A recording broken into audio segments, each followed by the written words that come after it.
Well, I've got just about 10 o'clock. So Yep. let me start by introducing Allen. I think many of you know Allen. He has spoken eloquently about the electricity map about a year ago, or maybe 6 months ago, something like that. And he has also shown on the Friends of Fission website at Rethinking Nuclear. And in fact, I'll read some of that. He wrote it himself. He says that he is a longtime environmental and social activist who is the Mr. Green Car columnist for the Rock River Times. He says he is dedicated to promoting an all-electric society with safe, clean, and reliable fission power, serving as the primary source of energy. It's a wonderful goal. We all work together that way. In his background, he was in the Army right after high school and was a helicopter mechanic. He worked in the profession of aircraft insurance for about 19 years. He's a licensed pilot for 55 years, an aircraft mechanic, and a sailing enthusiast. And if those of you want to send him an email, he's got a boat skipper on his email address. So he is, and I have been sailing with him. I was his first mate, and we had a very nice time on Lake Wabisa. So he's a regular enthusiast of this group, and very kindly offered to present this morning a talk about solar energy. So, Allen, you have the controls, and we look forward very much to your talk. Good morning, everybody. First of all, I am no expert on solar. I probably know little more than you all do. You're all up on this kind of stuff too. So we're not going to get too technical here. We're just going to go over kind of some generalities, and then it'll probably go pretty quickly. And I'm hoping we can hear from you as a sort of a forum on this when we get to the end. So that's where we're headed. I've made a note to the hosts here that if you see all caps in a text, I'm not yelling. It's just so it's easier for you to read. So we'll take it from there. I also have apparently kind of a slow connection, so don't watch my mouth while I'm talking. Anyway, here we see the big ball that keeps us warm and provides us an awful lot of energy. And our big blue marble of a planet. The Earth is radiated with enough sunlight in an hour and a half to power the planet for a year. Literally, we have been solar powered since the beginning of life on the planet. Sun-loving plants provide the energy for every living thing. There's a few exceptions. Besides feeding plants to draft animals, our first use of solar power in transportation was the harnessing of the wind to move sailing ships. As most of us know, the wind comes from the differences in the way the Earth heats throughout the day. So I had to get in a little lick about sailing there. And this is intended to be informative and fun. The free use of the sun. We're going to go through a few cheap ways of using sun power. Stand in the sunlight, sit in the sunlight, and lay in the sunlight. The latter one's one of my favorites, to crawl up on the couch on a Sunday afternoon with the golf on the TV and fall asleep in the sun. Here's some inexpensive ways to use solar power. It happened right here over this last weekend. I have a blacktop driveway. You scrape down a little ways and the sun will burn it off, even to below 0 temperatures, showing just how well the black absorption, how much black absorbs sunlight and converts it into heat and radiation. I've known people who have put pipes in blacktop and then use that as a source of thermal heat generation, that they use relatively small pumps to pump into radiators inside of their garages and such. And they can reverse the pumps and pump the hot water out of the tank back into the driveway and melt the ice in the driveway. It's also something, if you have a thermal hot water heating system, you can do that. It's not commonly done, and I'm kind of surprised it isn't more commonly done, especially for people with a steep driveway. It'd be nice to just flip a switch and have all the snow melt instead of spreading a ton of salt on everything. My experience as a sailor shows that if you have a black or dark colored bucket or a plastic bag full of water and you lay it around on the deck of your boat for a while, it will get nice and warm. And campers use a similar thing. And to make reference to a garden hose laying in the sun, I camped on the beaches of Kauai a number of years ago now, and the literature said they had no hot showers, cold only. Well, the pipes were so close to the surface, they literally had a shower nailed to a tree. And the pipes were so close to the surface that like 100-degree water was coming out of the pipes, and we had hot showers anyway. So it was kind of fun.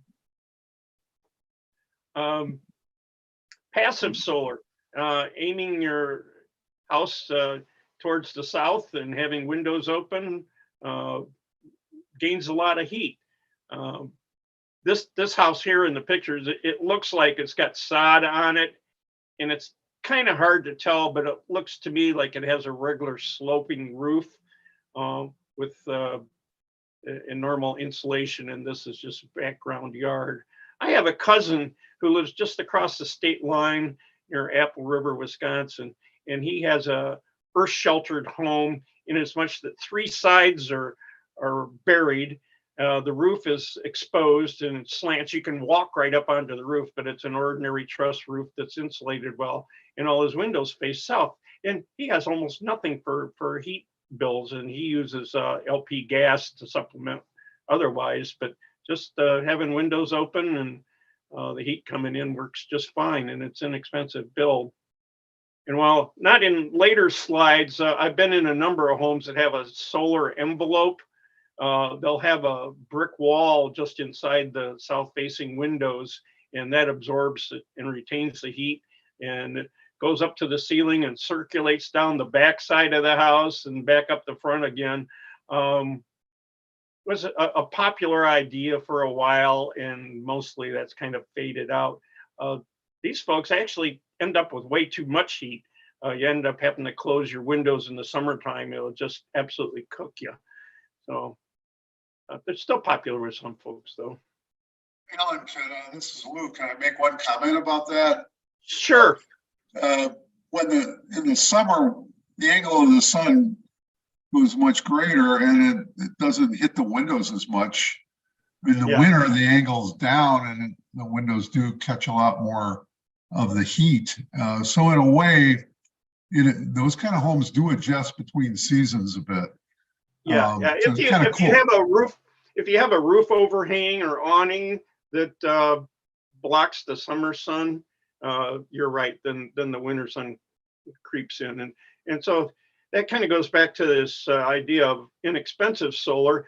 Is if a house was properly constructed to take that into account, which very few are, and it would cost almost nothing more to do it right, we could save a lot on energy use. Conservation is the first priority of trying to lower our carbon footprint, and making green energy is really secondary. So you can drive through any subdivision and they just have to put the houses in kind of willy-nilly with no real thought to, solar gain. There's somewhere west of Madison, there's an area where there's a subdivision with a lot of earth sheltered houses. I don't remember exactly. Maybe Richard, you know about that, but I know there was a good sized subdivision. I don't recall specifically solar, but there were when we first moved here in 1980. People were advertising homes that were partially underground and had berms on the north side and open windows on the south. And we went and looked at them right away. We'd already bought our house, but it was quite popular in 1980 to look at some of these houses on display. Yeah, yeah. Bill, I don't have a picture of it, but Bill Gates' original house was basically built into a cliff. Most of it was underground. He's since gone on to turn it into like a giant amusement park. But anyway, yeah, but look on Google Maps for Bill Gates' house. It's crazy. Yeah. Now, Anyway, this is what you would call passive solar, correct? yeah. As opposed to photovoltaic. Good. Okay. Okay. On this, also aiding, if your house didn't come with a nice overhang, you can have deciduous trees like oaks and maples, hickory that provide shade in the summer and put the sunlight through in the winter. I have a house on the Sugar River near Broadhead, and it benefits from this. It's not a solar house per se, but we have plenty of windows on the south and the west sides of the house, and it really gains a lot. We have a cement slab floor, so it retains the heat once it warms up. And we have hickory trees that later in the afternoon shield the sun from coming in the summertime. So we get the benefit of that. The house also weirdly has a double roof. It was an old shack, and then they put a truss roof over top of it. So we have a double roof, and so the sun in the summertime doesn't beat directly onto the roof, and therefore the house stays cool. We hardly ever turn on our air conditioner and can let the breeze blow through. Next slide is going to show a simple solar window box, but you can do anything. You put a metal plate in your window, and you can radiate heat. This, as you see here, you have a single or double hung window, and you open the thing and open up the cover, and the sun hits this and heats up. This is covered with glass, and so cold air comes in and gets heated up and then oozes out into your room. You could have a fan to help that along, but just natural convection is all you need. And there's a number of different ways of skinning this particular cat. If you go looking around online for such a thing, for a solar window box, there's a lot of different ways to do it. Remember the clothesline? Instead of running your electric dryer or gas dryer, you can string your clothes out, and they smell nice when you're done. So I had a friend who had a solar envelope house down near Byron. He was a nuclear power plant supervisor, operating engineer. And his wife so loved doing laundry that they had a cement sidewalk out to a cement area and a roof that kind of protected the clothes from birds and rain and everything else. She so loved doing laundry outside. So she'd wash her clothes and haul them out and pin them up, and there they dry. So that was a pretty effective way of drying your clothes. And I've used this technique myself. I got one of those poles that you stick in the ground, and it's like an umbrella. And although I don't use it often, I kind of like it when I do. A little more expensive here is building a system that heats up water or some other coolant. And sometimes they use an antifreeze, and it's there's heat coils in here that are isolated from the actual water that's being heated up. So you would kind of like the window box, the sun heats up the water and it gets circulated around and transferred to a storage tank, and it will go, it doesn't really show it here, but it might go out to radiators then to heat your house, or to provide hot water to your faucets, take a shower. So basically an exaggerated thing like the hose hose heating system. So, and they require very little upkeep. They last a very long time.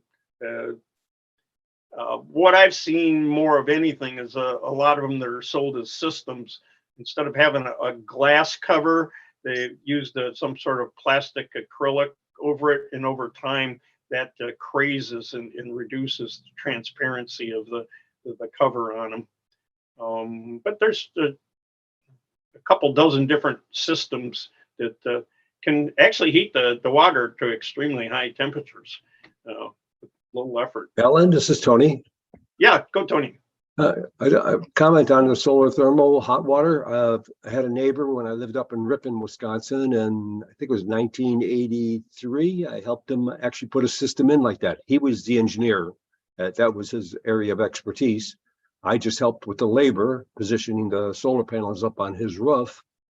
He had a family of 6, and the hot water heater was much larger than the one I have right now. I'm not sure. I think it probably was like 100-gallon hot water heater that he then enveloped with the ability to actually put the hot fluid,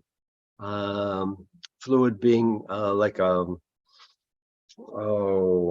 similar to what you might put in your radiator, and that fluid got warmed on the outside, went through and warmed the water on the inside. It wasn't hot water in the panels themselves in the system he put in back then. I'm not sure how the systems are done nowadays.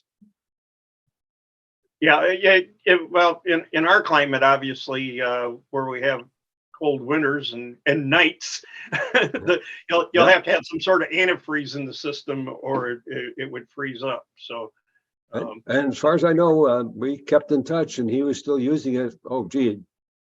30 years later. So it definitely was an effective system for him. Yeah, I have one of these systems on my house, and it's really nice because I never run out of hot water. Good. I think How big it's propylene. How big is your water tank? About 75 gallons. Okay. And it works as a preheater to the regular hot water heater, the way they have it hooked up. And it's very, very nice. And I can't remember, it's either propylene glycol or ethylene glycol. I think it's propylene glycol is the fluid that circulates in there, if I'm not mistaken. Okay. So it's primary heat, electric or gas?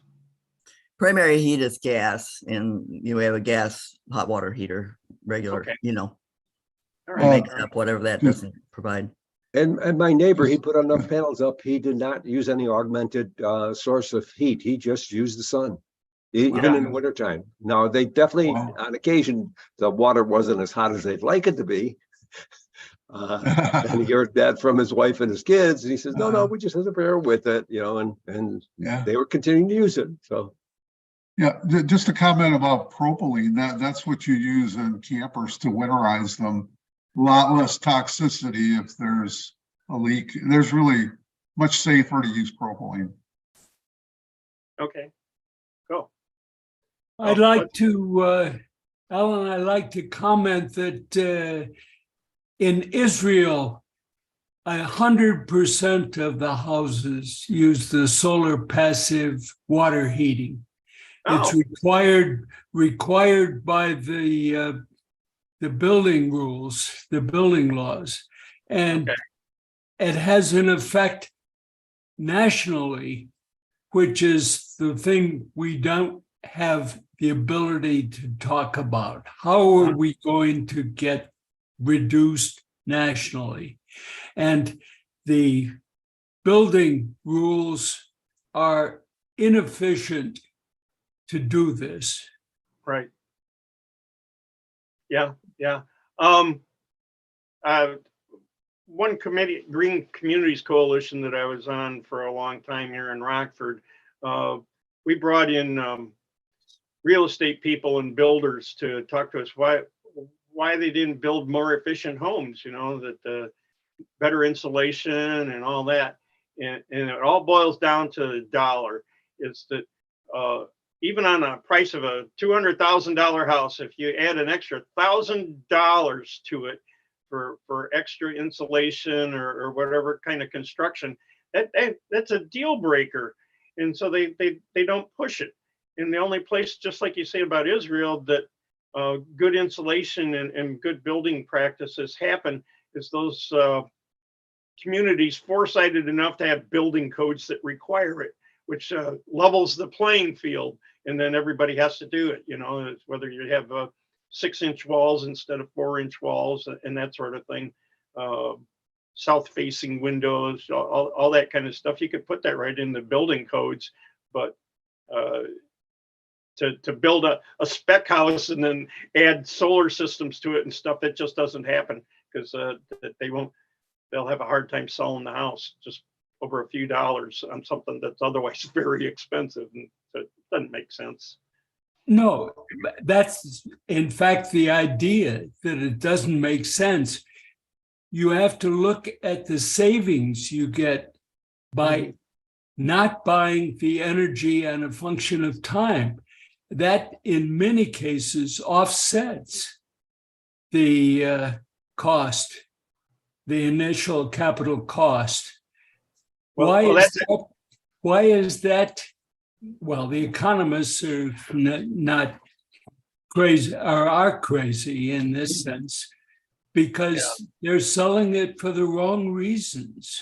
Yeah. Well, every solar installer out here that's selling home installations of solar panels, that's their thing, is they're selling the long-term economic gain of it, because we'll get to that in a bit, but most people have to pay for their systems for 7 years or so before they start getting enough payback on it to make it economical. But let's move on to this thing here. And you're saying earlier that all this stuff that we can do is inexpensive to do. And I think we are very passionate about solar power, because we think that it's free, that it's clean, and otherwise going to waste. It's like all the sunshine out here and I'm not using it. And there's something to all that. But there are many shortcomings to generating electricity with solar in quantities to meet our modern needs. So we'll move on here.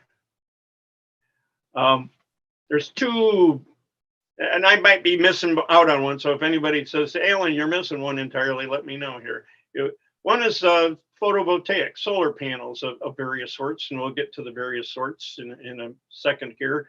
And they absorb photons and pass excess electrons through a system and into the appliances that we're using.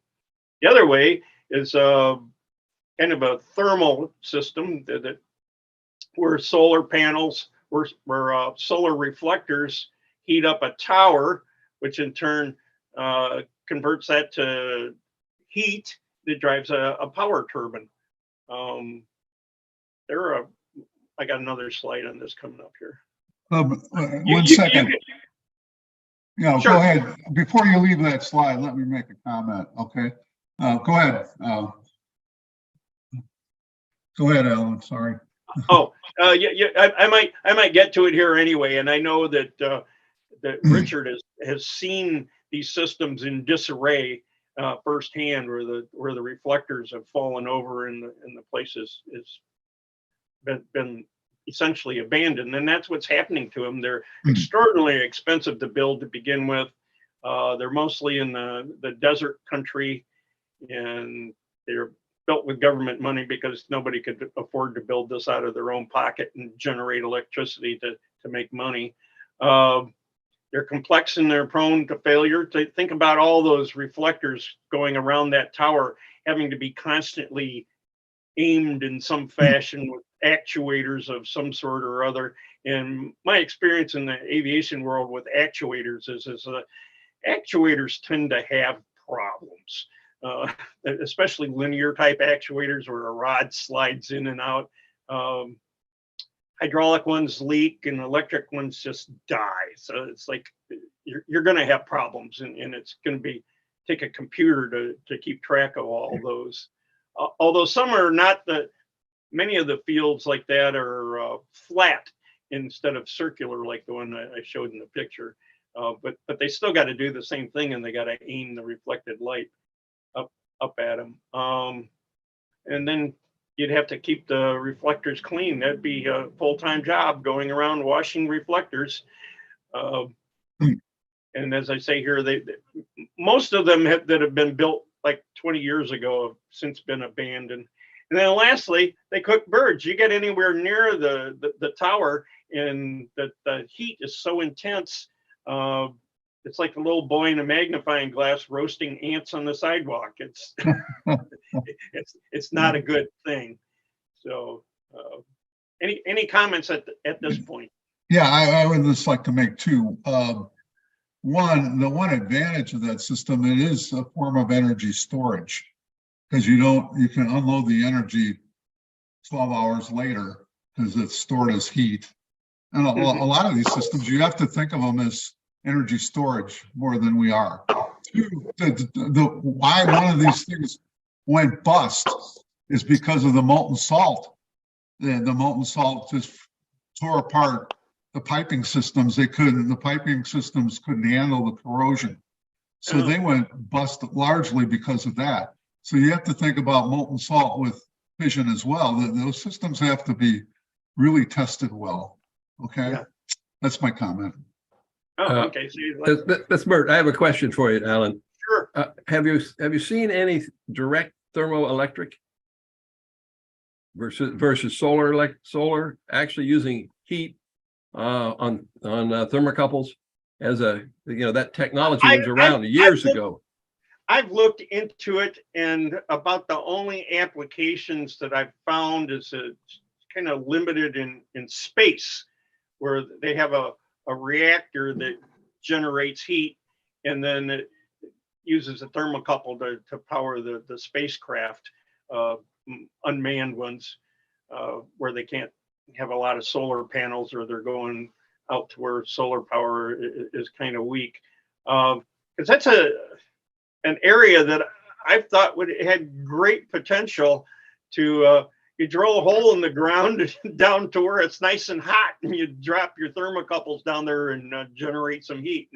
And otherwise, you could put thermocouples in blacktop and heat things up. If there is a good, reliable way to generate a fair amount of electricity directly from heat, there'd be so many sources and ways to do that. That would be the way to have solar roofs and other things that right. should work. And I don't know that there's been that much research into it. Does anybody know if there's been? Yeah, I can comment on one thing. Argon was ultra nano crystalline diamond. That's a nano scale material, mostly carbon, but they're far more efficient at taking heat away from and converting it to electricity. I still don't think it's scalable yet. Like an exhaust system, you could wrap that stuff around an exhaust system, pull heat and make electricity directly from ultra nano crystalline diamond. It still has a ways to go though. Okay. I mean, it's been around since, I was involved in that technology in the 70s when we were doing, as you say, the isotopic powered systems for space stations, where instead of an active reactor, you just use hot isotopes and thermoelectric.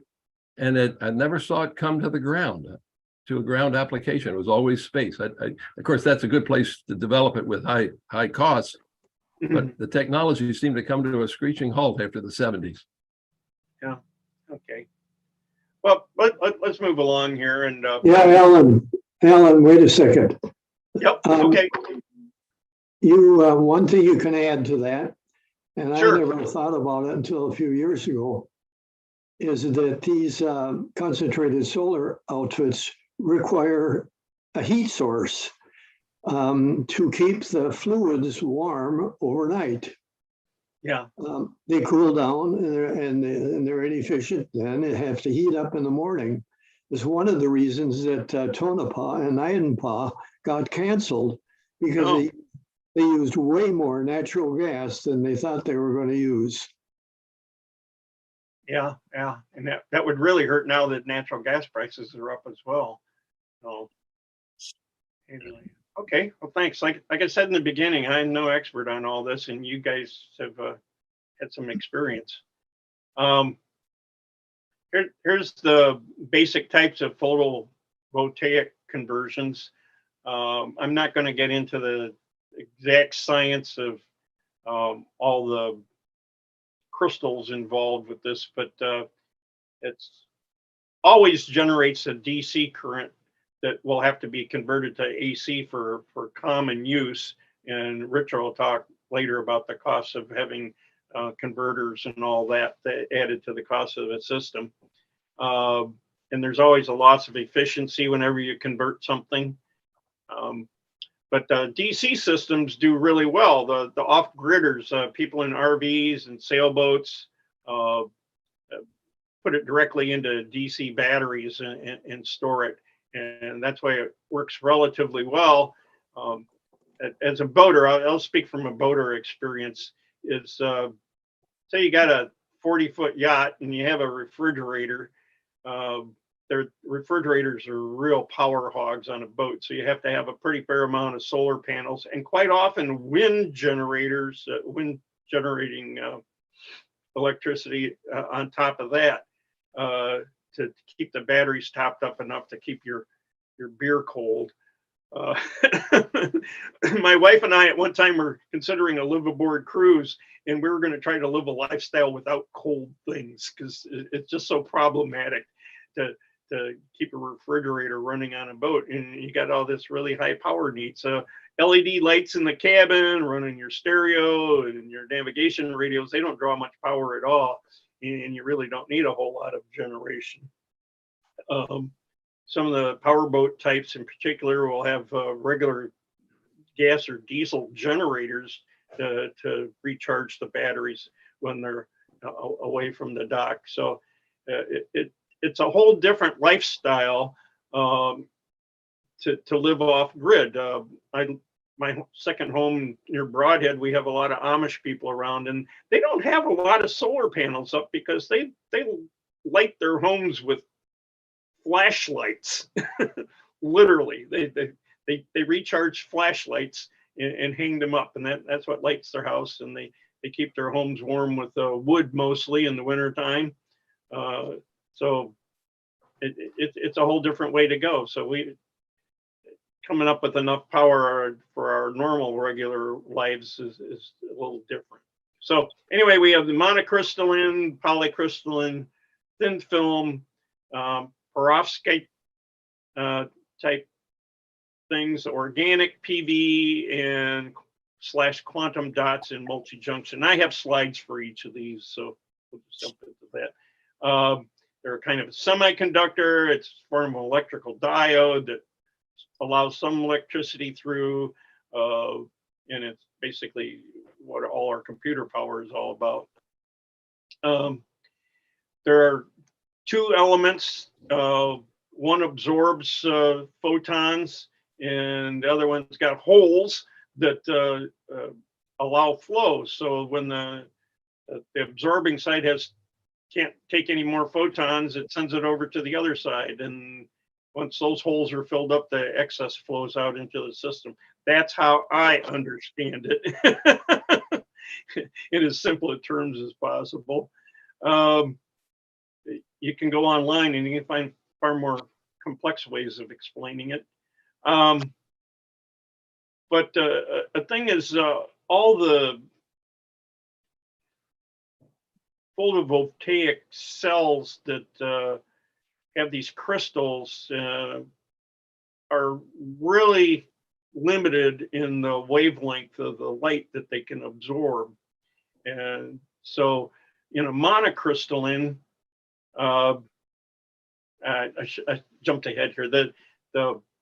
The wavelength in terms of solar panels, they talk about band gap rather than the wavelength. So the band gap is the wavelength width that a particular cell can absorb or a crystal can absorb.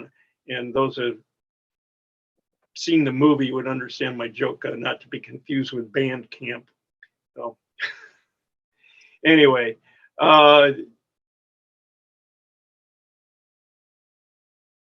in monocrystalline solar panels, which is the most common kind of inexpensive solar panel, roughly 85–95% of the solar panels that are in use right now are monocrystalline.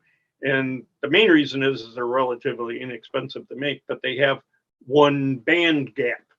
And so if there's shade over it or clouds, that can affect their ability to generate power. And these panels are also made with silicon crystals. And it's the most common element on Earth, only behind oxygen. And so that helps their inexpensiveness, but it takes a lot of heat to convert that into the kind of crystals that are needed. So there's I failed to write it down, but a monocrystalline solar panel is like what, 10 to 20% conversion of sunlight. The sunlight that hits it can be converted into electricity because of the band gap. And they generally are sort of fragile. The fragility isn't really in the construction so much as it is with the little wire networks that connect one crystal to the next, that they're prone to breakage, and that reduces the capacity of the solar panel over 20, 25 years. These are the numbers I generally see as a life of 20, 25 years, but I've seen some claims of 40 years for a solar panel with long-term use after that. Has anybody out here got the solar panels that they've had more than 25 years and still in use? I'm told that they degrade at 1% a year, at least, or 1.5%. But Okay, so mine are 15 years old, and they're down 25%. Okay. Yeah, they also contain some rare earth materials, which it turns out that rare earth materials are rather expensive, in the order of $100,000 a ton for some of them, and that contributes a lot to the cost of making a solar panel. But there are alternatives that don't need them, so we'll get into them here in a second. As a solar farm, the statistic that I picked up was 2.8 acres will generate 1 gigawatt of power under ideal conditions. So with this in mind, well, I did a little thought experiment here, is if you had a 1 mile band of solar panels around the planet at the equator, could produce 57 terawatts of power. But of course, not 24/7, because the other side is up dark. So if you had 10 hours of daylight per zone at plate rated capacity, you could produce about 24 terawatts. Obviously, there's some distribution problems with having a mile wide band of solar panels around the Earth, but it's just something fun to think about. You know, you'd hardly notice it. I think, if I may just add, the idea of 10 hours of daylight is, unless your system is following the sun, is not realistic. To all intents and purposes, I can tell you from watching the sun in my panels for 15 years, nothing is very meaningful before 10 o'clock or after 2 o'clock. So you're talking about 4 hours. Yeah. Well, you're at a high latitude. This is down at the equator. Oh yeah, that's true. Yeah. I have not spent much time on the equator. I've been across the equator, but I did spend a couple of weeks in Costa Rica in February. And when you get down near the equator, the sun rises at about 6 and goes down at 6 rather suddenly. They don't have long twilights. It goes up and it comes down just like that. And it goes straight straight from being nothing to rather intense. So I was figuring out of that 12 hours, you throw off an hour at each end of it, and you would probably have fairly useful power. Yeah. Good point. So that was just my theoretical Sure.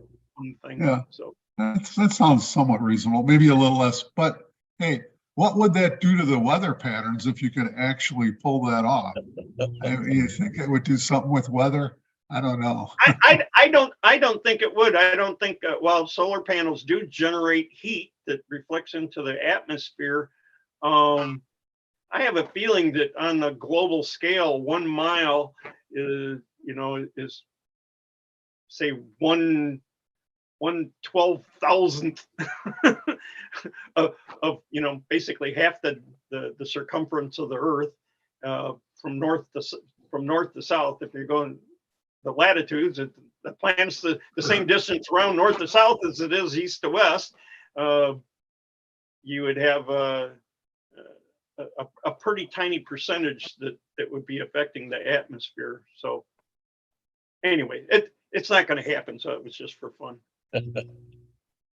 On the other hand, we have our wacky scientist engineer, Elon Musk, says that we could meet the entire U.S. electrical demand with 101 square miles of solar panels.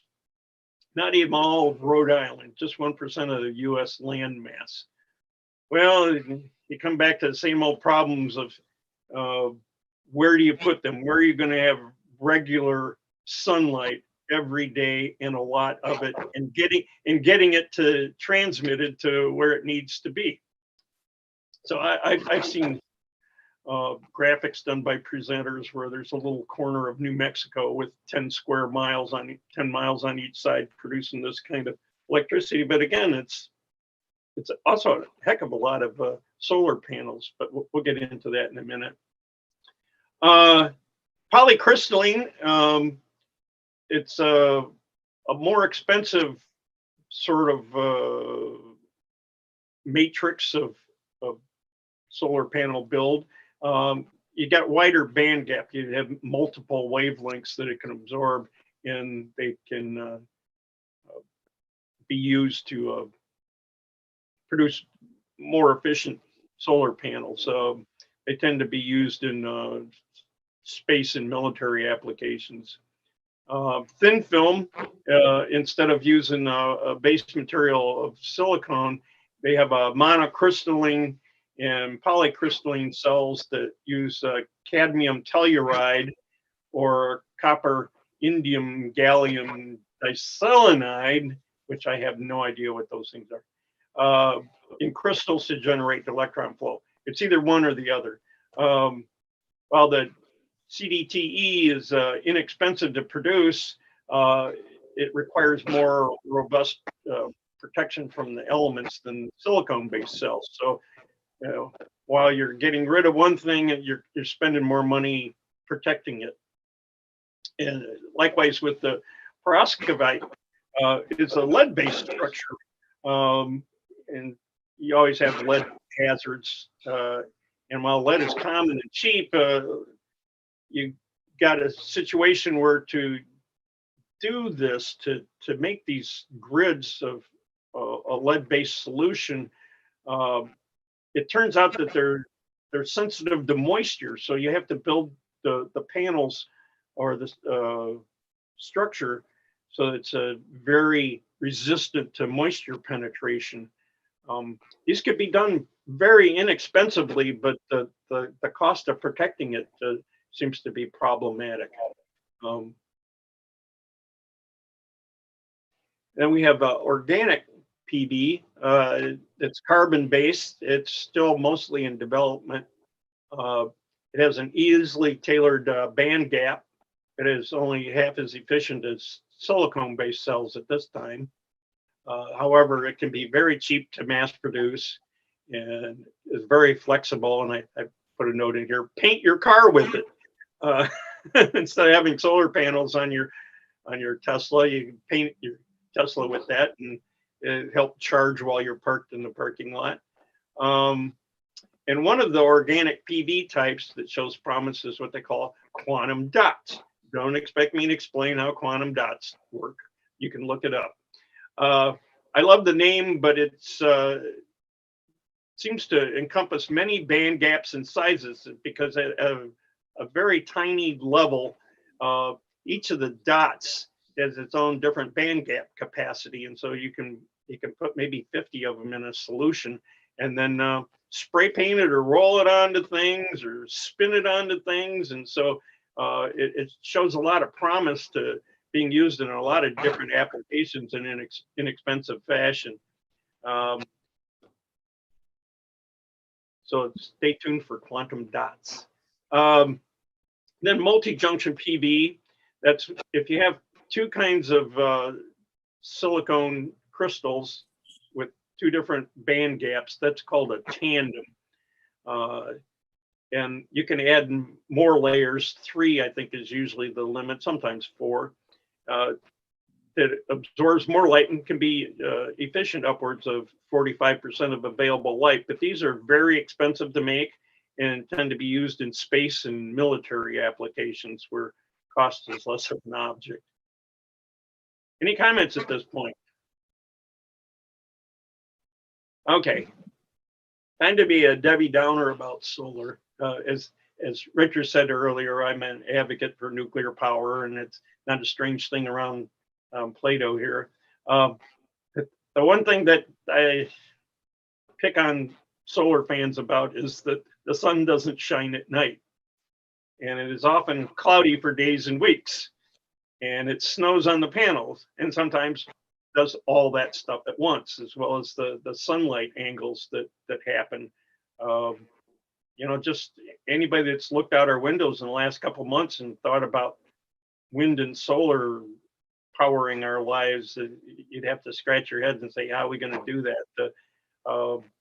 The people who are really fans of wind and solar say, yeah, but we're going to have storage capacity. And it's like, you have any idea how much storage it's going to take to make it through 2 weeks of cloudy, windless days?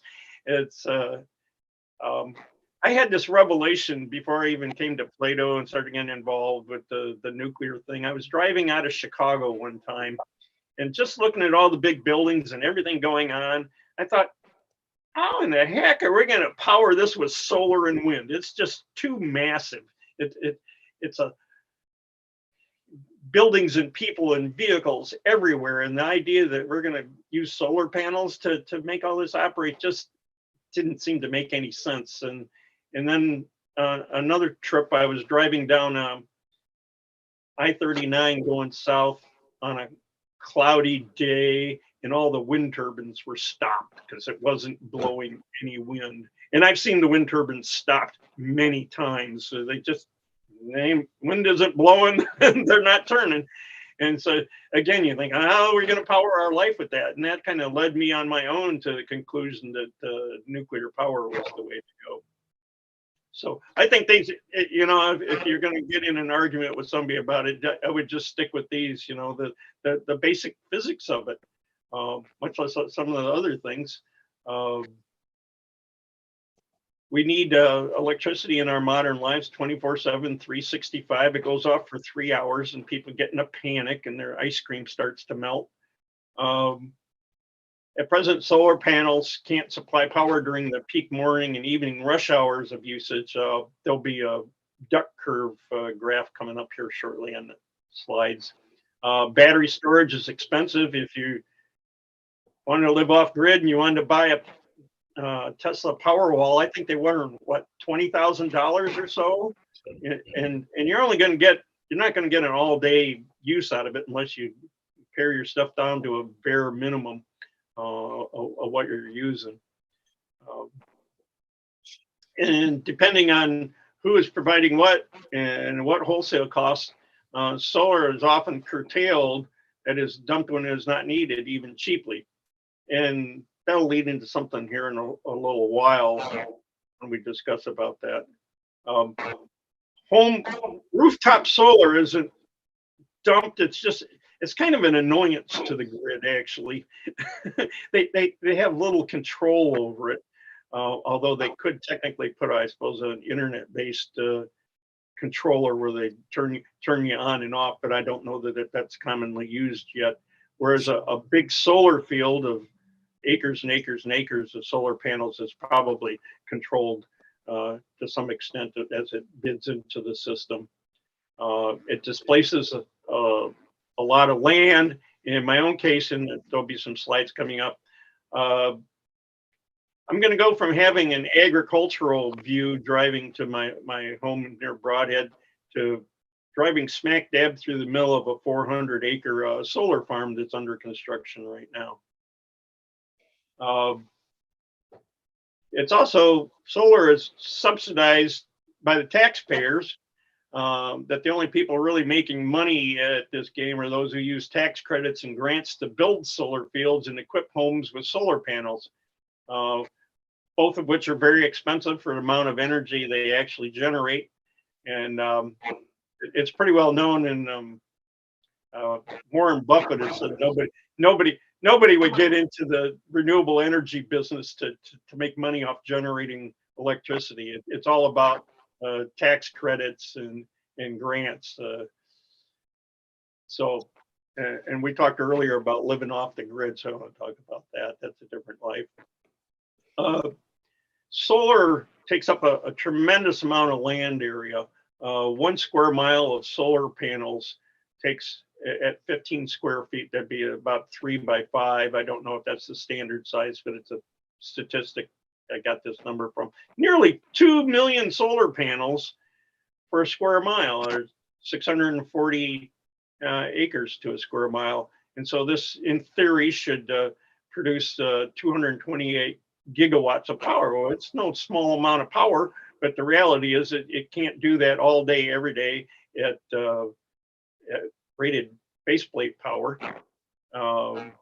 Some of these, I'm sure, get paid some sort of what's the word I'm looking for? Subsidy? Yeah, capacity. They get a capacity payments. A big part of solar and wind is getting capacity payments for power that they can't deliver on demand. And so, you know, that's part of it.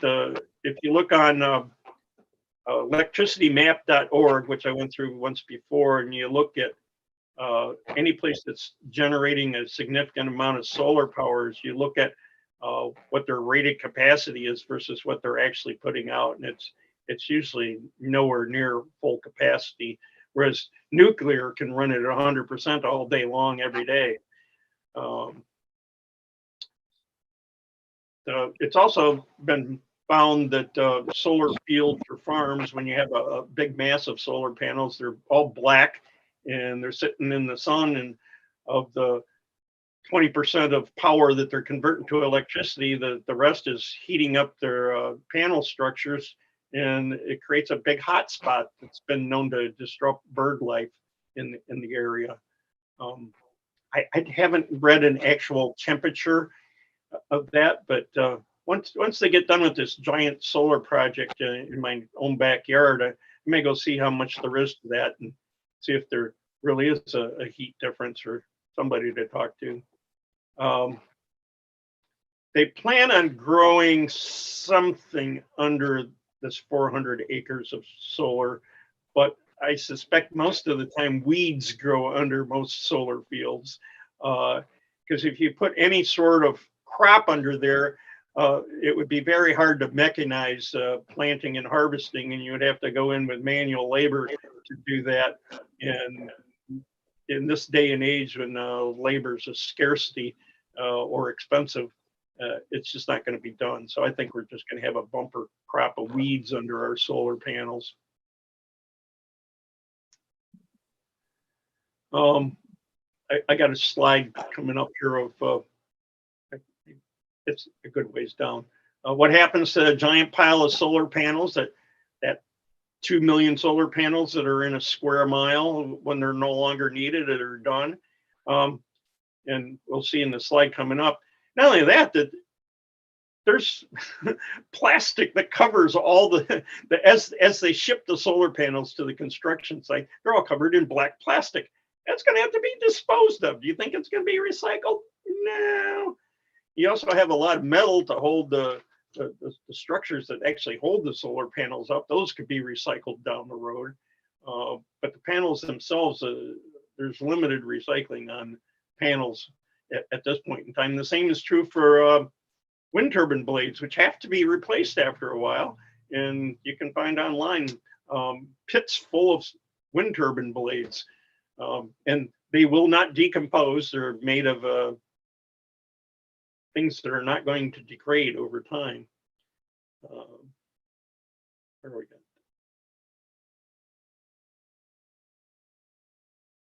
And right now, I think seeing that 10% of the electrical power in the US is produced by solar is probably a generous number.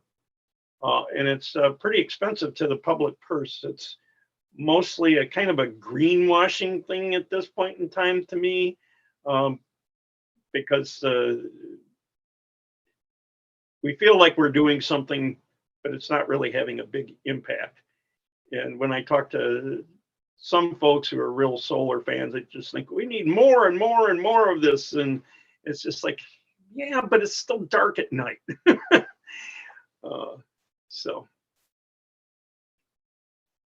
Here's the famous duck curve. This is from a 2015 website, actually, that was analyzing what happens to rooftop solar in a very analytical manner. And the point this always comes up is we have a peak demand for electricity in the morning as we get ready to go to work, and then it drops way off. In 2013, this was the actual, and these are forecast numbers down in here, which I think are pretty close to reality. And then later in the day, we get home, we start running our dryers and air conditioners, and the usage goes up. Well, this is exactly at 6 p.m. This when solar's starting to wane, and then gas is going to have to take over. Most of the time during here, with the U.S. having about 20% nuclear power, it kind of just trudges along all day long. And again, on electricitymap.org, you can see that nuclear, where it exists, is used as base load, and then gas, which can respond fairly quickly, ramps up and down. Coal can't respond quite as quickly as gas can, but they have to keep coal plants spinning all the time, that they can't shut the equipment down generally and fire it back up. There's your little peaker plants that sit idling waiting for this demand to come later in the day. And here solar can't help. The article that I got this from said that the ComEds of the world, or the Alliant Energies of the world, don't like solar because it's being pumped into the system, and it reduces their income to help pay for all their overhead expenses, their equipment and people and stuff. They have a ton of overhead that just stays there all the time, and they can't follow this up and down. And although I don't have a slide about it, you ever think about why the utility companies ask us to cut back on using power instead of using more power? You think they'd want to sell more electricity. And the math of it is that typically most people pay flat rate for their electricity, and that's what they're depending on making money on. So when, say, down here in Illinois, it's 7.5 cents per kilowatt is the flat rate price. But when the wholesale price goes up to 18 cents, they're losing money at it. So they want you to cut back on using electricity at that time of day. And in the middle of the night, it's only 2 cents or even less. And so if you're using power, then they're making money. So they're playing an accounting game is what they're doing. And so that's why they're always after you to reduce your demand, because they pay an X amount for electricity themselves. And every time you use less, it costs them less. So that's part of the whole thing. And here with you got homeowners throwing electricity into the mix who are being paid pennies. How much you getting paid these days for your electricity, Richard? You know? 3 cents. It used to be 25, but after the 10-year contract finished, it was 3 cents. That doesn't even pay for the equipment that I have to monitor it. I'm losing money. Can I make a comment on the duck curve, Ellen? Sure. Absolutely. If you want to make the head of the duck bow, that's where you need storage. And California, and you've kind of worked that into your message that all the storage in California really kind of screws up, the profit margins of the utility companies. But you need to get that head to bow. You really need storage there, and that could be residential, but could also be grid level, because a lot of these arrays are building in battery storage, the standard lithium ion, which is really not cost effective.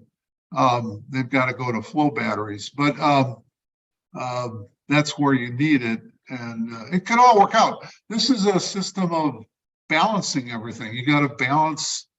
And in this day and age with the electronics and the sophisticated systems we have, that should be doable. I don't know why it can't be more doable with balance in some way, but I'll stop there.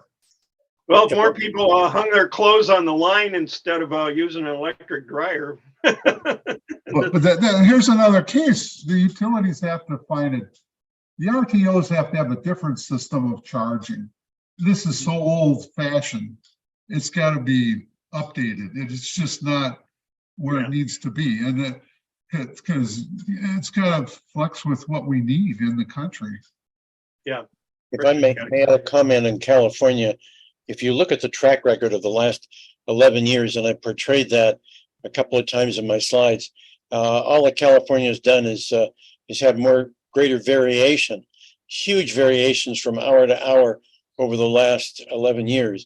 And what they have done is they've shut down nuclear plants. They've not only not improved the situation any, but they've had to build a slew of gas plants, methane plants. And that is what is used, especially in California, but because of the increasing population there and that huge duck curve, they're turning up the gas all over the state. And they still have diesel generators. That's true. Oh, gee, that's even worse. Yes. Alan, a couple comments on the last slide, if I Sure. may. So I've looked at the curve in various areas across the country at different times, primarily because of manufacturing and also because of time of use and adding in capacitors to major pieces of equipment to allow the draw of electricity not to come directly from the grid. In any case, that grid varies dramatically depending on what's in that particular area of the country. It's not a standard curve at all. In some areas where there's heavy manufacturing, they're, like I say, they'll pay you to shut your factory down when they get heavy needs in the summer in some areas where they don't have enough electricity. As Lou has mentioned a couple of times, battery backup is a key factor associated with solar. It allows the network to flex more than it does, and some sort of, let's say, augmented source of electricity when the sun isn't shining and the wind isn't blowing is a critical factor. Later on, I'll talk about something I looked into here just recently, but I'll leave with that at this point in time. Yeah. One thing that I didn't make a slide for, and I probably should put it in there, is, and there's a lot of debate about this, is like using wind and solar to create hydrogen as a sort of a battery. You can run it through fuel cells, or you could put it directly into vehicles and burn it directly. Even in regular old ICE engines, you can set them up to burn hydrogen. And this all involves infrastructure problems, obviously, to do that, but it'd be one way. And also the creating thermal heat, if you use the electricity made during the day and stored it, say in a municipal area, a little town like Broadhead of 3,000 people, if you had a big enough storage tank and you had a system of hot water pipes to heat everybody's home with theoretically, and you heated it up with the solar power somehow, it could help, but it isn't going to happen because it's going to be too expensive. Could I just inquire a bit? I think that Germany has a GDP per capita greater than the US. And yet you say they have a very expensive power cost. Most expensive.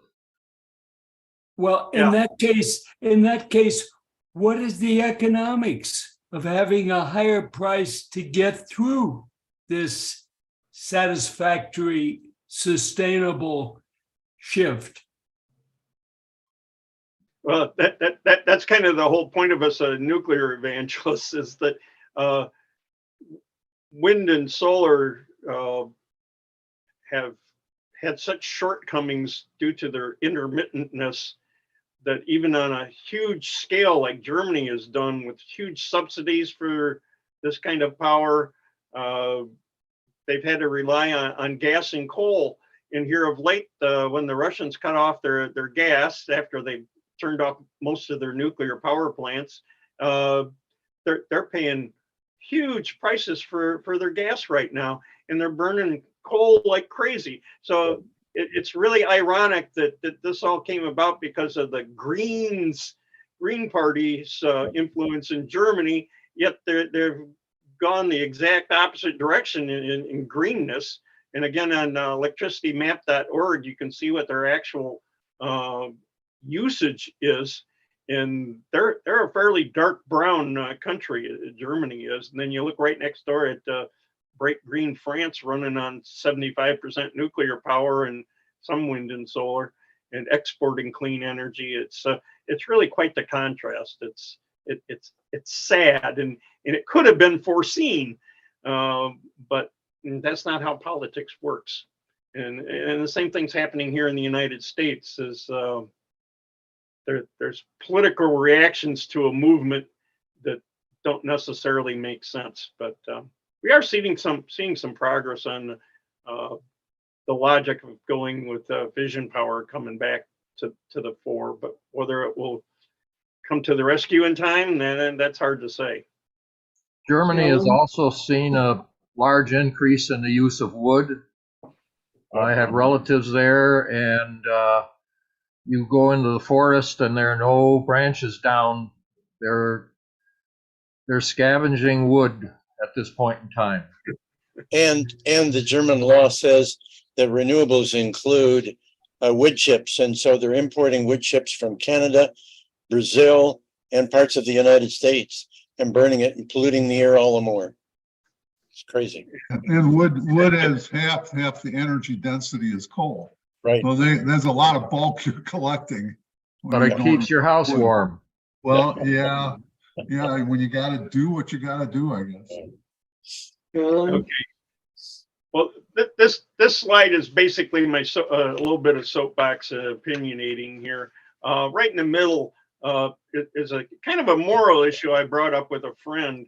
I have several friends who have put solar panels on their homes, and they're all gung-ho about making electricity and all that. And I think, it was subsidized, wasn't it? That the taxpayers of Illinois have helped pay for your solar panels. Oh, yeah, I get tax credits and, rebates and that sort of thing. And it's like, well, who do you think's paying for it? The rich people? No, the rich people aren't paying for your solar panels. It's the poor people. And I got a response from one. He says, well, they could buy solar panels or buy community solar. I said, they won't do that. I've been a landlord long enough and worked with low income people for a long time. And I know they aren't going to spend any extra money to get solar panels or none of that stuff. Even if we came along and gave them solar panels and it reduced their energy costs, it might work out. And you can get free solar panels, but they aren't yours. Basically, you're signing a lease that somebody will get a tax credit someplace for putting them on your roof. And you don't get much from it except a little free electricity. You don't get. I think to keep we paying need all- more. I think we need more education. There is Yeah. the biggest subsidy is for oil and gas. Absolutely. Still. And so why is this not a pejorative for the energy?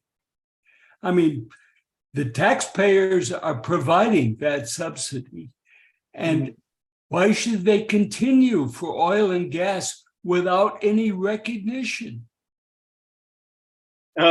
Because oil and gas own politicians. And they are the wealthiest industries on the planet. Yeah, yeah. They have their fingers into they have like several lobbyists for every person in Congress. Alan, Yeah. going back to Germany, they've been for a long time held up as a poster child for renewables, and it's been a disaster. Even Angela Merkel has admitted that their program has been a failure. But this is a good example of how corporations and governments are even worse than individuals when it comes to admitting that you've made a mistake.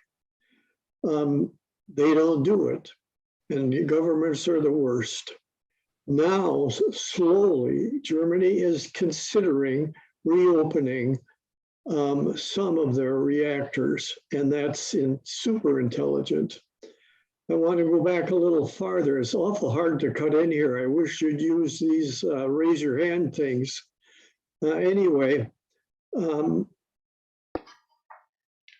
Alex Canera had a very good image that he supplied to the group I'm in that showed how you'll do more good if you paint your roof white instead of putting on solar panels. He showed the difference in temperature of the various types of shingles, the coloring, at the same time of day under the same conditions. And it was like a 40-degree difference depending on whether you had a white roof or like a gray or a tan roof. In addition, he also supplied images that I use that show how much heat is generated by just 1 acre of solar panels, and it's astounding. And we're talking about global warming. Yes. I'm going to ask Richard. I just finished updating the chapter on solar in unintended consequences, and I'm going to send it to Richard. I hope he will forward it, and I hope people will read chapter 10 on solar, because it's really comprehensive. I'll do that, George. Thank you for suggesting that. The solar panels, by the way, don't rest directly on the roof. They're elevated and the air does circulate underneath.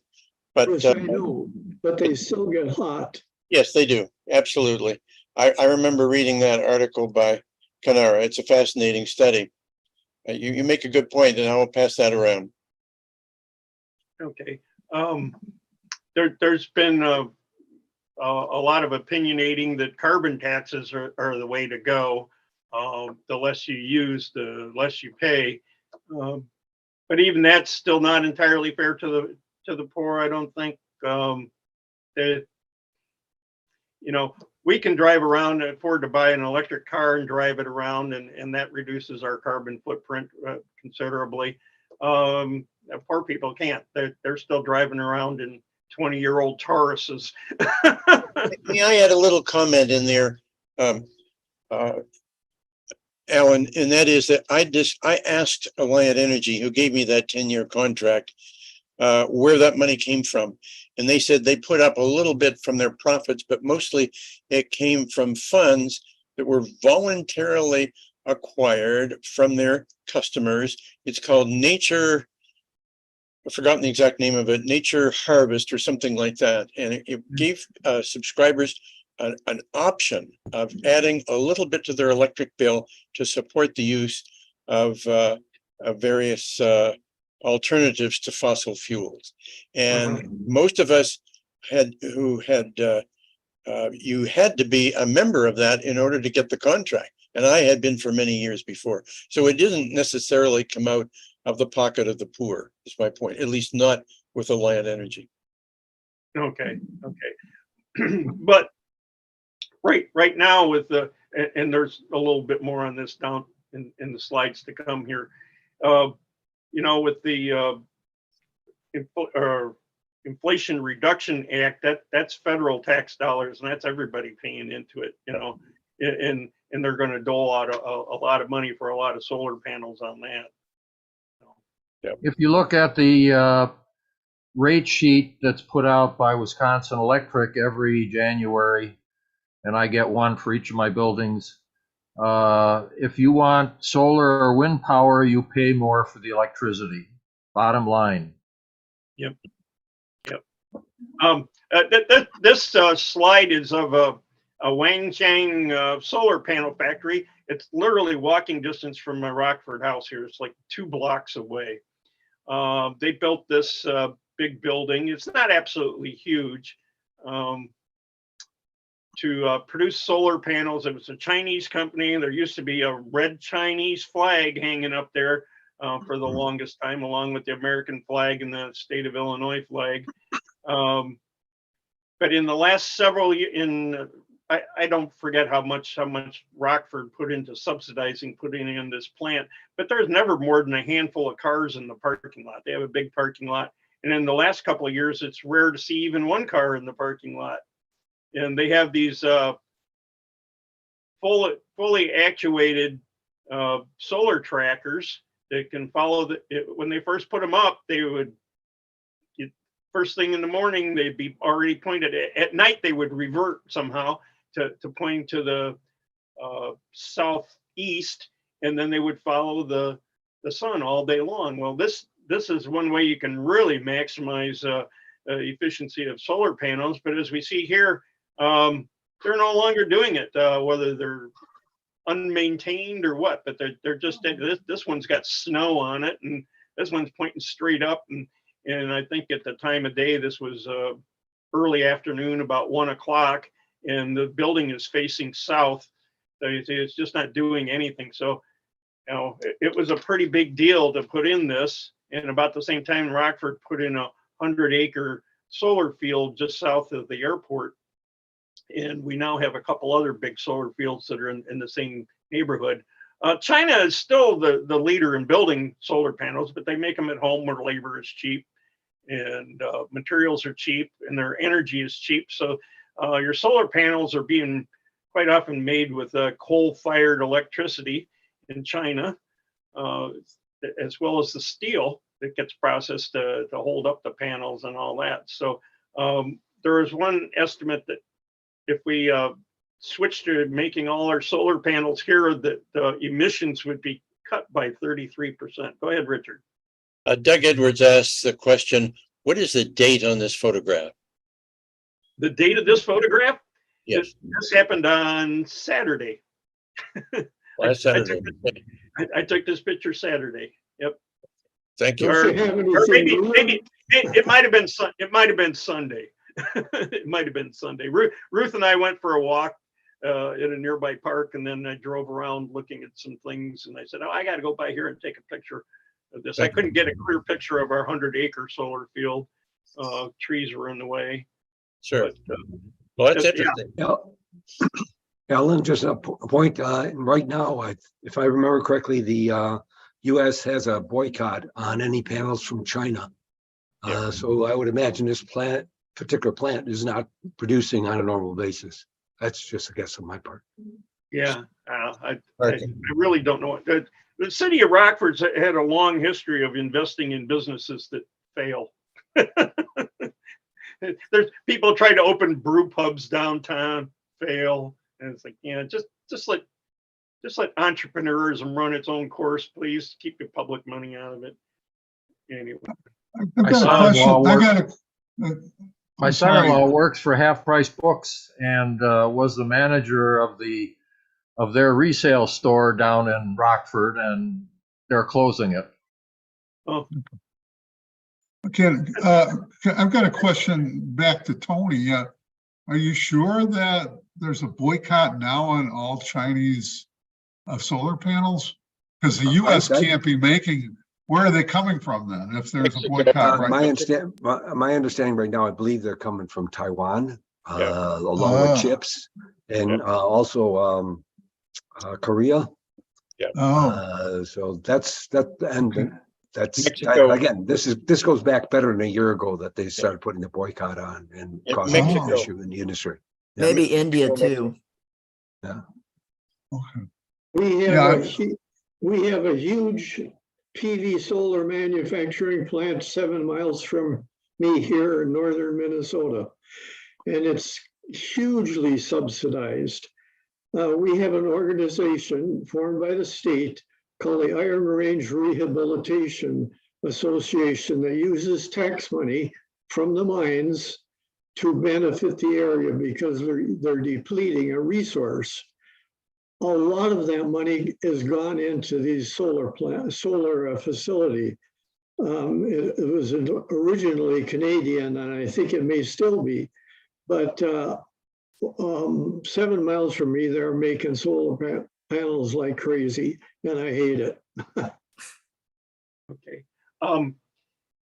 This is a photograph of Google's map satellite view of, this is Broadhead, Wisconsin here, in the Albany Decatur, and I have no idea why they called it the Albany Decatur.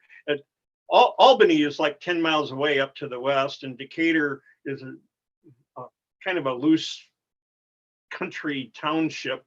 I guess maybe because this agricultural property was within the bounds of Decatur. I don't know, but it's just right. If you drive out on County E here, pretty soon this area is going to be solar panels, probably not, definitely solar panels, goes around this farm, up around here. I use these arrows because I couldn't figure out how to draw a line in PowerPoint. And it's here. And so there are piles, there's a slide coming up of solar panels coming up. My property is like over here. So I have to drive right through this to get where I'm going all the time. So next picture. A friend of mine recently took this picture in central Illinois. I believe this to be the Illinois River over here, probably north of Peoria somewhere. There's a lot of solar or wind. There's huge wind farms in Illinois, and they're going up all the time. But anyway, he came across this, and we're guesstimating this is a 1 square mile of solar panels. I determined this way is south, and on the original photo, I zoomed in on it, and I could see the shadows from structures and trees were showing that the light was coming this way, and so these aren't tracking it. And I figured out that this side was shadowy, and this side is probably the sunny side from that. And so these aren't trackers. And as Richard pointed out when we had a conversation the other day, when you're putting up a square mile of solar panels, you can't afford the extra expensive trackers. So they're just making up for it with mass quantities. So if the calculations I've seen before say that this is about the right amount, there are nearly 2 million panels in this giant thing. That's a lot of work. When they say about green jobs, the green jobs is pounding posts in the ground and hooking up supports and then putting up 2 million panels. A lot of construction work is doing the same thing over and over and over and over again. And when they're done with this, they'll go someplace else. These people don't live in the towns for long where they're working. It may take them, I'll say, just 6 months maybe to put up something like this with a good sized crew. And there's temporary income to the community, but once they're all done, there's not going to be a lot of people sending their kids to school and paying property taxes from this. I also talked to a friend who's on the Greene County board where my 400-acre solar field is going in. I said, was there any resistance to this? And he said, no, the county board had no say in the matter, basically. The developers brought it in and told them this is what we're doing. And state law says that if the state says it's okay, then the county can't override that and say it's not okay. So it's a pro-solar, pro-wind laws in place that it's hard to stop once the contract's been made with the landowner. So, and I tried to do some thumbnail math work to figure out what kind of money would the farmer be losing, assuming the land isn't sold, but rather leased to the solar company. How much money do you actually make from an acre of soybeans or corn? And it's really not a lot per acre, but if you have 2,000 acres of it, you can make a fair amount of money because it's a lot of a thing. I don't know if any of you out there are in the ag business and know that number, but apparently it's easier to just take your lease payments and let somebody just build stuff. Here in South Central Illinois, you can't find any farmland on the planet that's any better than that. It's good, rich loam. Around Broadhead, our land tends to be sandy. And if it's not been worked properly over the years, it's maybe not the most productive land, even if it is flat as a pancake. But here, food for the world or a few megawatts of solar power. I noticed that with the Inflation Reduction Act, called the IRA, the plan is to spend enough money to produce 950 million solar panels. So let's round that off to 1 billion solar panels. That's a lot of solar panels. That's a lot of square miles of solar panels. So here's the Broadhead Albany Decatur project. This is a small chunk of the pile. I wish I could have elevated it so you could see there's rows and rows of these 10, 12 foot high stacks of solar panels. They're all covered in black plastic right now. And this is like the main pile. It's maybe about the size of a football field. And there's other piles that they're creating elsewhere on the 400 acres. So it's going to be in the hundreds of thousands of solar panels. And so what happens to all this when its life ends and they take them down, if they ever do? With present technology, you're not going to recycle them like an aluminum can where you melt an aluminum can and make another aluminum can or build an airplane out of it. But it's a lot of glass and it's contaminated with a lot of things, and picking that apart is difficult. So anybody know anything about solar panel recycling in the group here? No, I don't, but I know that there's a 2,000-acre solar farm being built south of Madison near the Koshkonong wildlife area. Yeah. So that's going to be in the neighborhood of 6 million solar panels. If you go by the, it didn't even need the Public Service Commission of Wisconsin to approve it. Alan? As you said, It's just a commercial project. Yeah. Somebody's asking. Speaking of those thousands of panels, I just looked it up.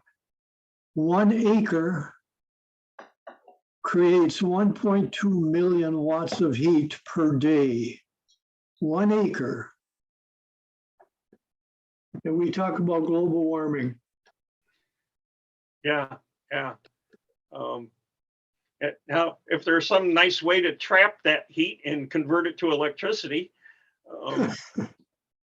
in fact, I read, I don't think it's commonly built, but there are some sorts of solar panels that have a bandwidth that is in the infrared, and they basically just heat it up, and then the crystals absorb the infrared radiation instead of a direct sunlight conversion. They use the heat off the panel. So what you're saying is they could create electricity at night or with very little light. I mean, because it's all or Yeah, not. if you had if it was thick enough to store heat for a while. If you could have some storage, yeah, well, some layer to do that. Oh, That's a something- dream. I'm sorry. That's just I don't know. Nothing's a dream. going to Richard, recover really. a bit of heat But- coming off solar panels at night. I cannot see that happening. Well, More like a but nightmare. I've come across that. I've seen articles where they actually have created some of that. I'm not trying to say it's scalable. We don't, those are the issues we have to deal with. But This- it this is might the be. This is the Wild West, Lou, for solar No. recycling. We've been putting up solar panels for 20 years. They're going to go on for another 20 or 30 years. And one day we're going to wonder what the hell to do with it all. But so far, Europe is recycling it, but we're not doing a thing out here. It's the Wild West. Well, you need the technology. So I don't know how well that's going to work. Nobody knows. We don't have a crystal ball, but we'll see. They start thinking about it. I don't know if anybody's even thinking about it. Another thing kind of along those lines, say we go to where solar energy is storable for a day or so at a time, and we have this billion solar panels that we're paying to put up, there's going to be a build and death. They're not all going to come online all in 1 year, all 1 billion of them. So let's say it's stretched over 10 years, and then 20 years out from that, some are going to be starting to be redrawn from service, and others going to be, more of them are going to be made. So we're going to be in this continuous build, use, recycle, or dump cycle for a very long time. So it's a consumption of materials and it's just a lot of factors involved in that. It would be a thing that's just going on forever. It'd be kind of like heating your home with wood. You grow some trees and you cut down the trees and you burn them, and then you grow some more trees that you can cut them down again. I think the smart thing to do would be to be able to take your solar panels off your roof, pass them to a company that could rejuvenate those panels by putting on new silicone crystals, and then put them back on your roof rather than just trashing the whole thing. Because Right. even if you start to recycle, all you're going to end up with is recycling some aluminum and some glass, and the rest of it's still going to go in a landfill. Yeah, but We're already doing that. Wait. Richard, you just talked about a system for recycling. That is a recycling system. It sounds pretty reasonable. That is a way to recycle what you just said. That's right. That's what we should have. But I don't know of anybody who's even thinking that way. All I want to do is harvest the aluminum and glass, as Stephen just said. They're doing that. But then nobody's talking about rejuvenating the panels. It's not economical. I Well, suppose. not now, but that doesn't mean that can't change. It'll never be economical. How do you predict that? You can't predict that. I'll Because add of in the energy you put into the creation of the materials and the chemicals and the labor and the transportation, there's no way you can ever justify that. It would have to be redone in the field, and it would have to be designed to be replaced, just as Richard was mentioning. It have Excuse to me. be done in the field. Okay, Excuse let me, me this is let me Doug. jump in here a second with that. We're talking about existing silicone technology here. As I went over earlier, we got maybe the quantum dots will come to the rescue, or something else new that might be recyclable. Years ago we got our beer in steel cans with you had to use a thing to open it. and now we crush aluminum cans, and they're eminently recyclable. And although we've come nowhere near 100% recycling, it's not the fault of the aluminum for that. There may be technologies come down the road as people work harder and harder on this that will keep recycling in mind. They'll be able to, maybe the lead-based perovskites or whatever the name of it is, will be, lead is eminently recyclable and probably easy to get out. There might be a process to do that, maybe it's not as efficient as silicone, but more of it, 2 acres instead of 1. That might be worth the sacrifice if it's really, really, really recyclable and easy to apply and lots of other things. So, it's like I said to Richard the other day, we can't base our thinking on about transportation on driving Model A's. We have Teslas now. we can't think about how things were in the past as being a forecast of how things are going to be in the future. We all have a cell phone in our pocket that is a computer in our pocket, and we're all old enough to remember when the idea of such a thing was just total science fiction. So I always keep that in mind. It's just the technology just keeps racing ahead, and who knows what AI will come up with. It's like, maybe all the computers of the world will talk to each other and they'll say, why aren't you doing this? And then we'll say, oh yeah, we can do that now. So I like what you're saying, Alan. This leads to a whole other discussion of recycling appliances, vehicles, and everything, because when you have a world of 10 billion people, you have to start doing that in your big cities. You can't let things pile up. They've got to. Here is an example: a cell phone. Most people can use one for 5 years. My Samsung microwave went out in 5 years, and then I can't get it fixed. The power just went out, and nobody wants to touch it. You can't keep making appliances like this. Where are they going to go? They've got to be recycled. Everything has to be recycled. You can't keep doing it. And a cell phone is tiny. Maybe you can get away with that, but a microwave or a refrigerator, you cannot. Mm-hmm. Well, So this is Tony. I highly agree. And therefore a microwave and a refrigerator that we use all over the world is not a good economical investment unless you can throw it away. Yep. This is a little off the track of solar here, but I personally disassemble things and recycle the metals and dispose of the electronics properly. Here in Broadhead, you pay like 50 cents a pound for disposal of electronics. Well, if you just bring them in a paper sack full of circuit boards, you're only paying for a couple pounds instead of the whole microwave. the metal in the microwave, it goes into the recycle bin, or actually we have a place where you just drop off scrap metal and the money goes to the AMVETs. So that's how we recycle things in Broadhead. Except for when you go to the scrapyard for the AMVET donations, it's like I tend to take as much off the pile as I put on the pile. There always seems to be something to reuse there.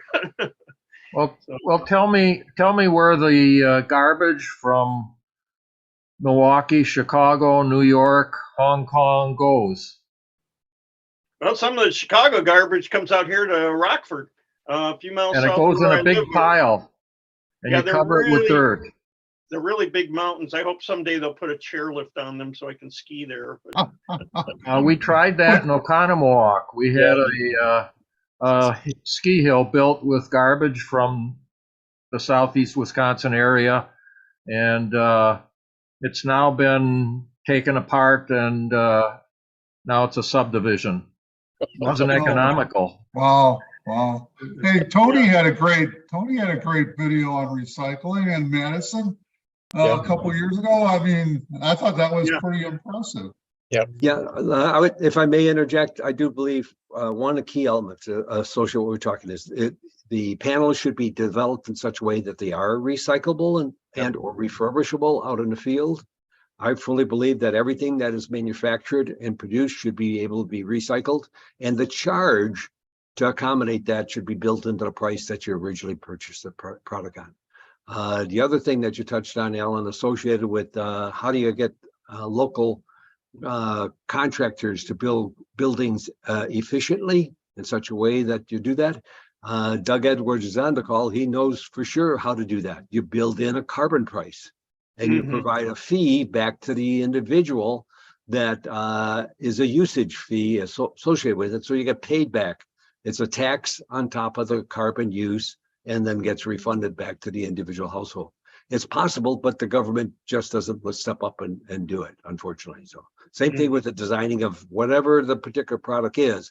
If you build it into the cost, either to refurbish it and or rebuild it or to scrap it, we'd be a lot further along than we are as a society. That's my And soapbox. On the recycling theme, people wouldn't buy them. They'd be too expensive. Then we wouldn't have this issue as far as climate change, because climate change, a key factor is what we buy is impacting climate change. And so if people didn't buy it, we probably wouldn't have the impact of climate change. Yeah. Well, if you go back to 1776, when this country was founded, only the Indians were ecologically pure, because everything they had came off the land and everything went back to the land. Now, my comments probably went a little too far in relationship to buying things, but I think there's a governing factor that we aren't addressing as far as society. And that's a critical pact in relationship to where we're going. I'm a firm believer for looking at what's the holistic cost of what we're doing to the environment in the long term in the world. And we just aren't there yet. So Okay, Richard. This is a new topic. This is a topic. You're right. Who would like to speak on it? I'm already preparing a list for this fall. I have 2 topics lined up. Would you like that one, Tony? I won't commit to it, but I will think about it. Let me say that much. I'll get back to you. Okay, and you and Lou could be in touch. If you have each other's emails or don't, let me know and I'll be glad to exchange them, because Lou has lots of good ideas and is active in the discussion, and you might do one together. I have 2 parts to it or anything like that. I'd be delighted. I definitely have Lou's email. We've exchanged a couple things over the last year or so. So I have that contact. Thanks. Good. I see in the chat here, I'm seeing that Doug and Lou are commenting apparently about goats and sheep grazing under solar panels. I suppose that's possible. Yeah. I suppose it's possible. Then you have to go out and see the goats. It might make work on the solar panels a bit messy, but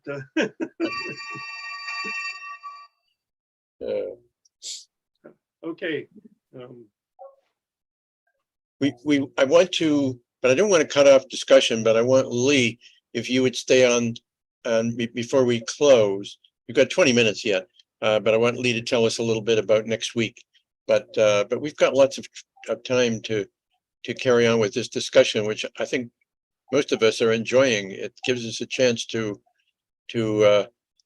think about the complexities that surround solar energy. George just sent me a link to his updates on unintended consequences, and I'll be passing that around. Okay. Any other thoughts or questions? Now's a good time. I appreciate your last slide here. You've only touched the tip of the iceberg. Well, you've gotten down into enough of the heart of the iceberg that you've got lots of questions, and we do have an intelligent lot. Every time I get a speaker, they always say, "You're a remarkable bunch of people," because I can tell from the comments and questions that you're thinking about, and people appreciate coming to give talks to this group because they're it's a receptive, intelligent thinking audience. Yeah, I've learned things from you here today. I mean, it's almost impossible to know it all. I've been involved in aviation for 55 years, and I know a lot about aviation. I don't know everything about aviation by any stretch of the mean. That I continue to read about and learn things. So, and energy production and use and all this is the same kind of thing. It's a big basket to try to fill up. Yeah, you created a framework, Alan, and this thing kind of went off in certain directions that you can't predict. And that's what's great about one of these presentations, that it involves input from a lot of different people, and you see a lot of different perspectives than what we started with. Thanks. Well, I think that not only that, and that's a good point, Lou, but one of the things I appreciate from you, Alan, is your ability to keep your eyes open to the possibility of a whole different approach to this recycling problem based upon the different ways that we manufacture it and might be manufacturing it in the future, and think in terms of recycling other things as well. It allows us to realize that our perspectives will change with time. It's just that in a democracy, the governments respond a little more slowly than our minds do. Yeah. We seem to stay on the recycling topic here. An example that could be a parallel to the solar panel industry is the automotive industry has built their vehicles with more and more recyclable materials. A modern car is nearly all recyclable, and they do get recycled. It's getting hard to find, a junkyard with parts for your car because they don't hang around long before they're off to be recycled. And so the plastic panels, the upholstery, everything is made to be recycled. And hopefully someday the solar panels will be the same way. And I wanted to make a comment too on our idea of carbon taxing and such. Another parallel is the state of Michigan has a 10-cent per can deposit on plastic bottles and aluminum cans. You don't find them laying along the road. People pick them up or people take them in themselves, and they have automatic machines where at the grocery stores where you dump your stuff in there and it sorts it all out, and it immediately spits your money back. And it is not fair to take your bottles and cans from Illinois and recycle them in Michigan because you didn't pay your 10 cents each. But it points out that if there's like a carbon tax, you say you buy a new big screen TV and you're told right up front that you're paying a carbon tax on that, and that to get your $20 deposit on that back, you will have to return your TV set to where it was bought from or some recycling center to get your $20 back. And that is a financial incentive. There definitely is. That's been around a long time with car battery, 12-volt car batteries are, they've been doing that for years. Yeah, because the lead's eminently recyclable. So. By the way, I have a friend who used to be my cardiologist, and he has powered his house with solar energy off the grid for well over 10 years. And I went to visit him after he told me he came off the grid. And he pointed out that his solar panels are on a sliding roof that slides right down to the ground, so he does not have to get up on a step ladder in order to sweep the snow off in the wintertime. He also pointed out that,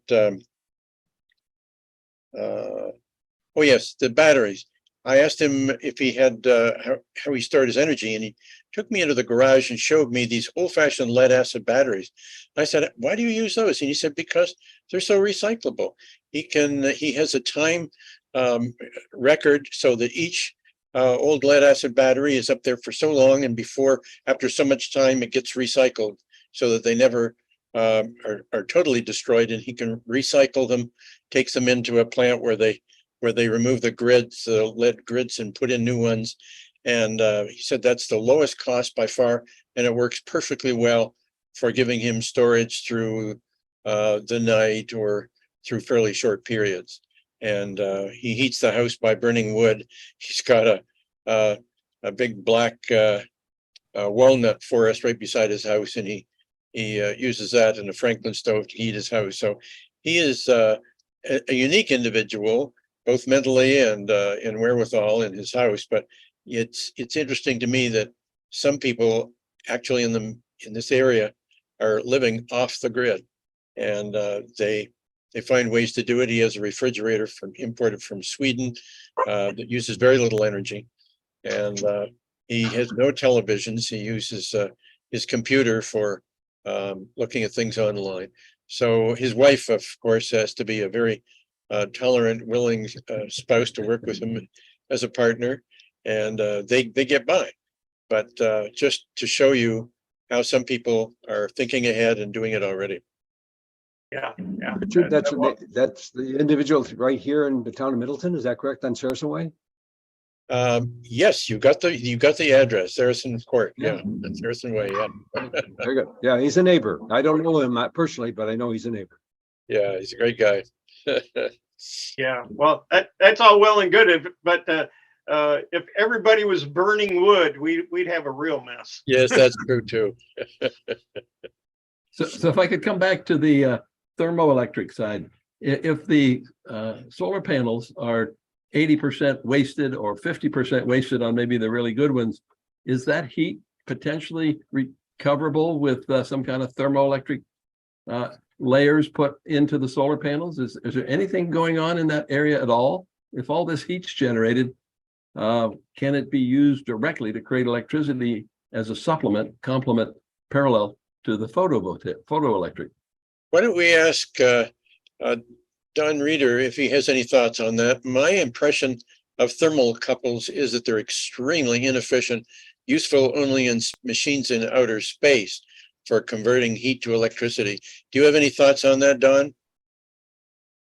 Well, yeah, it depends on circumstances. For example, there's talk now about thermocouples giving refrigeration, and that's heat pumping in one direction, which is quasi-economical, and so it's useful. I suspect, as Allen was saying, I suspect there are developments in process of converting low infrareddish heat as electromagnetic radiation and converting it to electricity very cheaply, not very efficiently, but very cheaply.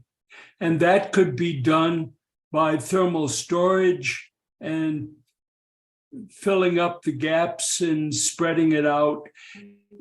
There are some very interesting possibilities. But again, everything, I keep saying, and I keep believing, that we have to do it fast. The UN climate company, the agencies said that we had about 10 years to avoid the tipping points. What are we talking about that's going to be effective in 10 years? Yeah. Well, just to extend this idea of collecting IR and converting it to electricity, I had a talk last April, and it's something like, it looks like a solar cell, but it's a thermal photovoltaic cell, about 1 centimeter square. It does do that, but you got to scale it up. You need the area of a football field, 1/3 of a football field, 1/3, to capture, enough energy. But it can do it. How that would work with another layer of solar cells, I don't know. But what they do is they store heat in these big carbon blocks, and then that heat gets released in these. It's like a solar cell, but it works to capture heat and turn it to electricity. It occurred to me when the question got asked, what can we do with the heat off of a solar panel, that you could build one of these boxes, and instead of just having a black plate in there, you have your solar panel in there. You have the glass over it, which would reduce the efficiency of the solar panel a bit, so you have more than one of them. And there you could use this. It would use the heat, and at least in the wintertime, you put it back into your home instead of just going off into space. So it'd be a simple, cheap way to do it. That might be worth fun of just buying a Harbor Freight solar panel and seeing if you could make this work. Make enough power to power your laptop or charge your cell phone. It's that sometime if you're interested and got a little time to kill, just look for solar panel. Just type into Google solar panels and see what turns up for sale. It's just mind-boggling what's out there. It just goes on and on forever. and it encompasses things that are to be put in your backpack, that when you go on a hike, you can recharge your phone or your laptop, all this kind of stuff.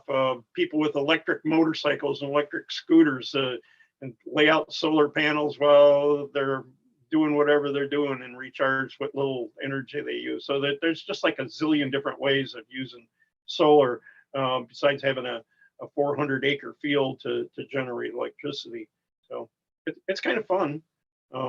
I personally only have a couple tiny solar panels to keep the batteries topped off on my sailboat. And the problem is the sailboat keeps swinging around on the anchor. And so you keep having to move the solar panel around. That's a great one. I used to use solar panels to charge up the battery in my plane. It was kept outdoors at an airport. At least it didn't swivel around.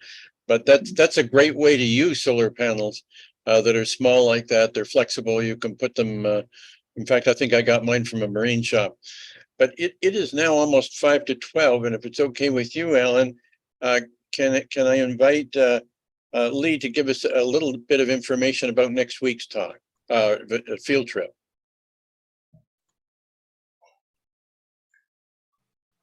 Are you out there, Lee? I saw her. There she is. Is she on mute, Lee? Yeah, no, Here. I'm okay. It's just that every time I try to mute or unmute myself, it goes kind of slows down and gets all fuzzy. Anyway, okay, can everybody hear me now? Yep. Okay. So next week we're going to be touring this Madison Fleet building. And our host is Mahanth Joycey, and his title is Superintendent of the City of Madison Fleet. And we're going to be meeting at that building, which the address is 4151 Nakusa Trail in Madison. He said we come in the front entrance, which is facing the BP station. And then I asked him about parking. He said there's visitor parking at the front entrance, but if those are filled, there are open spaces at the parking lot. And the tour is going to include the parts room, light duty shop, heavy duty shop, administrative area, and exterior of building. And the interesting thing for us is that they have a lot of alternative energy vehicles there. And in fact, they have an electric fire truck, which I think is kind of a one of a kind. So they've done a lot with energy efficiency there. And Richard, you know, that email that Mahanth had sent to both of us, can you forward that to the group? Because that has all the details, and it also has a website that you can click on and you can see some videos and some information about their facility. Which could you send that email to me again? Would sure. Good. I'll forward it to you again. In fact, I'll forward it to you right now. And this is going to be at our regular 10 o'clock time? Yes, sorry. Yeah, 10 o'clock, our regular 10 o'clock time to meet at that building. Okay, I'm gonna forward this to you here immediately, Richard. And good. I'll send that along with and we're going to have an electric car show. right afterwards. right. So Lou and Mr. Allen here are both gonna test drive, right? Oh, yeah. Oh, sure. Yeah. Bolts versus Teslas. Bolts Yeah. versus Teslas. That's right. Because one time we, with our group here, we had a Madison Gas and Electric guy when we went actually to their facility, had given a talk. It's been a couple of years ago. At any rate, he was talking about how they had Bolts there with MG&E, but they didn't have any Teslas. So I took that as a challenge. So I had the guy that had just given us the talk test drive my Tesla right afterwards. And so I said, so how do you compare the Tesla with the Bolt? And he said, oh, there's no comparison. The Tesla's much better. And so when I found that Lou was thinking about maybe buying another Bolt, without driving a Tesla. I said, that just can't stand. We've got to make sure that he at least gets in a Tesla. And, you know, I'm going to get you to go on one of those ramps up onto 151, and I want you to hit it, and you'll see what that Tesla does. It's too late, Lee. Too late? Yeah, I already You bought bought a the bolt. Bolt already? I already bought a bolt, sorry. Oh, But I do want to no. say, I do want to. I have a Bolt also. This is Tony, so. Yeah. Uh-oh. Our urge is not performance. Our urge is convenience, saving energy, saving money, reducing maintenance. So if we're going to have a 0 to 60 drag race, yeah, Tesla's going to win on that one, but there's a lot of other good qualities. Yeah, with the IRA don't that want was to do the mentioned test earlier. drive, right, Good Lou? acceleration. It's not a Tesla, The- but it impresses everybody who's gone for a ride in it. Yeah. Sure, and No, you I know, mean, the key the thing- torque on the electric motor, you know, is always going to give you a faster takeoff than Yeah. than an ICE car. Yeah. It's so funny to get up alongside one of these guys that has like a Dodge Charger or something, give them a thumbs up, and you take off. They can't believe it, you know, and you can hear them behind you, of course, at that point going, "Arr!" Yeah. They can never catch up. So the comment I'll throw out is along the lines of Richard, and that is the Bolt now, right now you get it for under $20,000 when you talk about the $7,500 rebate. Yeah. Okay, well, No. we can't compete with Lou that. has on done Tesla. research. No, you can't, Tony. That's not. Yeah, it's $26,000 for the entry level Bolt and $7,500 rebate. Of course, Yeah, Elon but said that he's but going to come out with a no. $25,000 Tesla No. here fairly soon. Yeah, no, the dealers, I think we're gonna get cut off here. SRP and jack on $5,000. So I don't know what they do in Wisconsin, but all the dealers are just putting another $5,000 onto the MSRP. So that's where it is. It's not, Local dealer- I wish I yeah, could have got it for that, Tony. I really did. I Right now, can't. the local dealer's not doing it here in the Madison area. He's They not getting aren't. it on it. Oh, That's, I should have bought it up there then. yeah. Well, nothing like car talk to get us into a real active debate here. Well, Yeah. look forward to seeing many of you at this field trip that's coming up. I want to just remind you that we have after that some it's somewhere around here. Anyway, you look on the thing that I'll be sending around to remind you we have some talks coming up. Tony Praza and is talking, I believe, and Dottie Boatman. So we still have some good talks coming up through the month of April. So look forward to seeing as many of you as possible. We had a good turnout today, about 17 people. We still have 12 left. Anyway, you have a good week. Enjoy, but be careful shoveling, and we'll see you next week, guys. Ours Yeah. is all gone. Yeah. Hey, Bye-bye. Thanks for watching. Bye. thank you. Alan. Thank you, Alan. Very See nice. you at the tour, Good 10 o'clock job. next week. Okay, bye-bye. Bye.